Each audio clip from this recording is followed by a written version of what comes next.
بالاخره بعد از 10 دهه با انتشار تریلری از فیلم جدید سوپرمن با کارگردانی جیمز گان رونمایی شد. این فیلم قرار دوباره امید رو به دنیای دیسی برگردونه و دوران جدیدی رو آغاز کنه. دورانی که ما رو از DCEU به DCU منتقل میکنه. درود دوستان، من مهراجم و اینجا چنل بتورسه. داخل این ویدیو قراره یه بررسی اولیه‌ای راجع به تریلر سوپرمن داشته باشیم.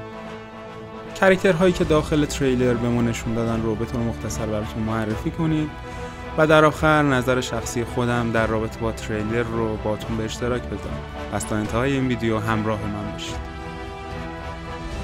تریلر با سقوط سوپرمن از آسمون به زمین شروع میشه، جایی که سوپرمن رو میبینیم که به طور کل پاره شده و دیگه نمیتونه به زندگی ادامه بده، رو به فوته و همینجا با سوت زدن کریپتو رو صدا میکنه و کلمه‌ای از دهنش میاد بیرون که منو ببر خونه. اوضاع خیلی خیته و این کل دیالوگی بود که داخل این تریلر ما دیدیم. کریپتو شنل سوپرمن رو به دندون میگیره و به سوی خانه. پول برق را باید بدهیم، پول آب را جدا و دیگر هیچ.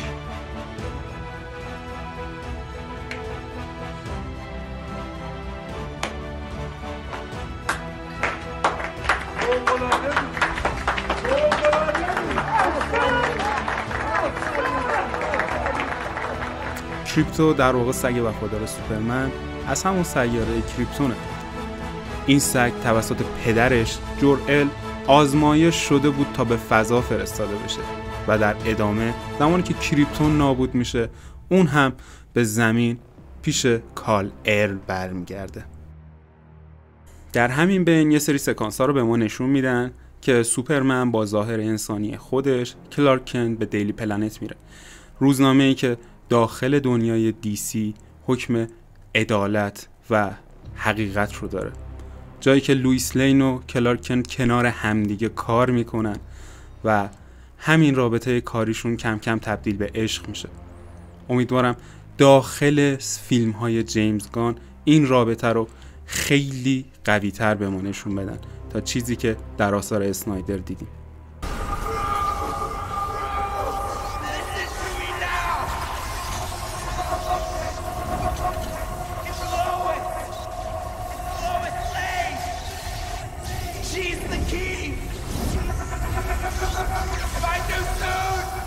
و بالاخره در طی تریلر یه نفر به سمت سوپرمن آشغال پرت میکنه.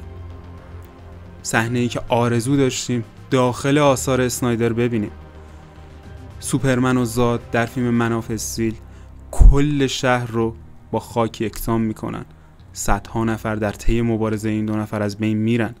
بارها شد ماشین و اجسام مختلف به سمت سوپرمن از طرف زاد پرت شد و عوض اینکه این رو بگیره بذاره زمین، اون رو با لگد شوت میکرد تا یه ساختمون دیگه خراب بشه و تمام اون مردم باز هم میمردن. خود سوپرمن هم در قتل عام دستهای تمیزی نداشت و قطعا دستاش هم آلوده شده، ولی تو فیلم بعدی که بتمن وی سوپرمن بود مجسمه اون رو در قبال تقدیر میسازن ازش.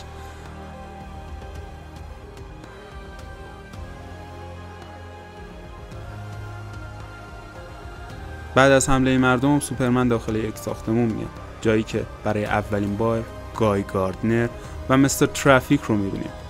گای گاردنری که یکی از اعضای برجسته گرین لنترنه. اون قبل از اینکه گرین لنترن بشه یه مشاور مدرسه بود، اما بعدش به عنوان جانشین هل جردن حلقه قدرت رو گرفت. اون گاهن عضو سپاه رد لنترن هم بوده.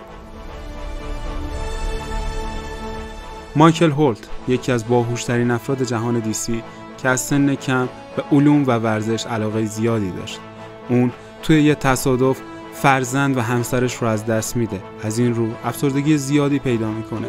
اسپکتر به سراغش میاد و اون رو به سمت تریلسون مستر ترافیک اورجینال سوق میده و همین باعث میشه که از اون الهام بگیره و به مستر ترافیک مدرن تبدیل بشه. برداشتی که من از این تریلر داشتم به عنوان نظر شخصی این بود که سقوط سوپرمن در ابتدای تریلر یه جورایی کنایه به سقوط دنیای دیسی بود. بله این یه دنیای سقوط کرده است با آثاری که از دنیای زکات دیدیم، آثار درجه یک شبکه CW یا اون WC. شاهکاره. این آثار واقعا باعث شدن که به خوبی جهان دیسی بره. بله داریم یه جهان سقوط کرده رو میبینیم که کاراکتر سوپرمن قراره سمبل امیدی باشه حداقل برای طرفداراش تا بتونه یه جورایی این دنیا رو احیا کنه، همونطور که اول تریلر به زمین میخوره آخرش هم دوباره به آسمون برمیگرده، جایی که بهش تعلق داره. اگه تریلر رو، سکانس هایی که اتفاق افتاده رو از آخر بچینیم به اول، دقیقاً مشابه همون تریلر های اکشنی میشه که همتون دوست دارید ببینید. وای آخرش افتاد زمین، آخرش میخواستید اینو بگید دیگه. دقیقاً همین میشه چیزی که تو بقیه آثار اکشن و تریلرهای دروغینی که تا الان بهمون دادن. من دقیقاً همچین چیزی رو از جیمز گان میخواستم و از ابتدای تریلر که دیدم تا آخرش دقیقاً همون چیزی بود که میخواستم. نه چیزی کم و زیاد بود، نه چیزی بود که باهاش مشکلی داشته باشم، به غیر از لباس گای گاردنر که به نظرم آشغال بود.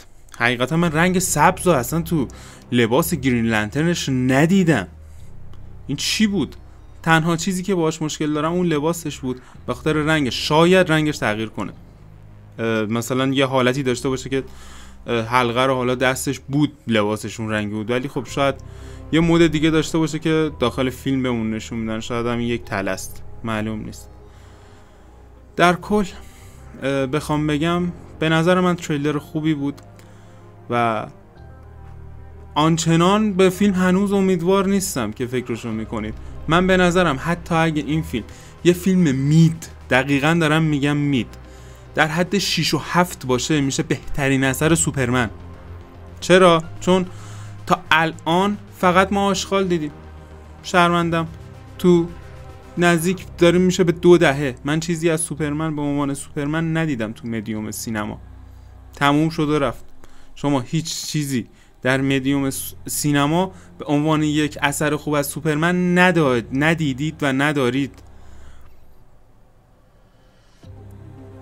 و در کل بخوام بگم این که قضیهش پیچیده شد، حالا امیدواریم که اثر موفقی باشه. از جیمز گان انتظار میره که یه اثر قوی بهمون نشون بده، ولی ما هنوز با این تریلر کار داریم.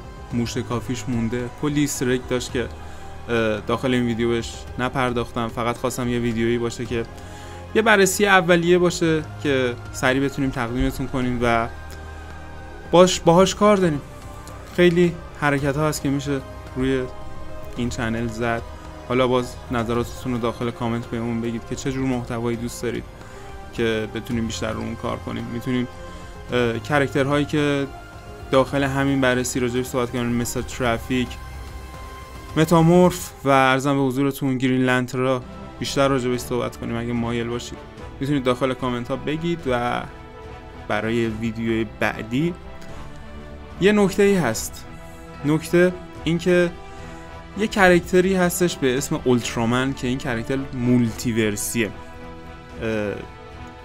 توی این تریلر به ما نشونش دادن ولی گفتن کلون سوپرمنه. هیچ منبع معتبری نگفت، MTTSH فقط گفت که کلون سوپرمنه و یه یو هم روی پیرنش بود. به نظر میاد این ترکیبی از بیزارو و حالا اسم اولترامن باشه. ظاهرش یه کاستوم سیاه داره با یه حالا کلاه خود سیاه، کلاه سیاه، هر چی که هست. این شما رو یاد چیزی نمیندازه؟ یه کاراکتری که کلا کاستومش سیاهه، چشاش بسته است، کاستومش کلاهش هم سیاهه و قدرت سوپرمنی داره. شاید بلک نوار نیست؟ فکر نمی کنید که مثلا جیمز گان داره آثاری که پرودی هستن رو ازشون پرودی میسازه. تو ویدیوی بعدی راجع به این موضوع به طور کامل صحبت میکنیم، از اولترامن، بیزارو تا سوپرمن. تا یه ویدیو دیگه بدرود.